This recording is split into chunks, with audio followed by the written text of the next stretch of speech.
Number 6, business rule of thumb. Pay yourself a livable salary.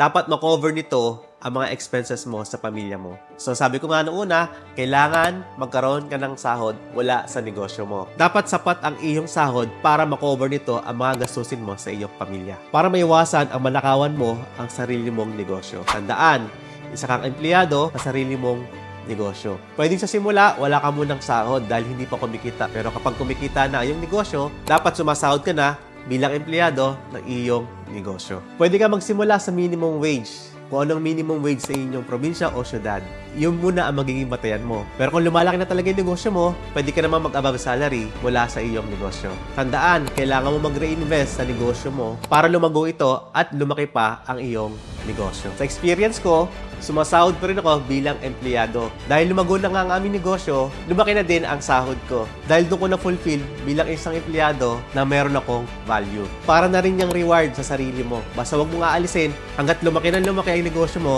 dapat meron ka pa rin sahod mula sa iyong negosyo. Huwag mo munang gayahin yung iba kapag sumasahod naman sila, winawaldas naman nila ang kanilang sahod. Bili doon, bili dito, bili na kung ano-ano. Tandaan mo, ang una mong gagastusin sa sahod mo ay iyong kailangan mo sa pamilya mo at sa sarili mo. Pwede ka mag-invest sa self-care mo, pwede ka magpapogi at pwede ka rin magpaganda. Dahil kailangan mo yan sa mga taong nakakasalamuha mo.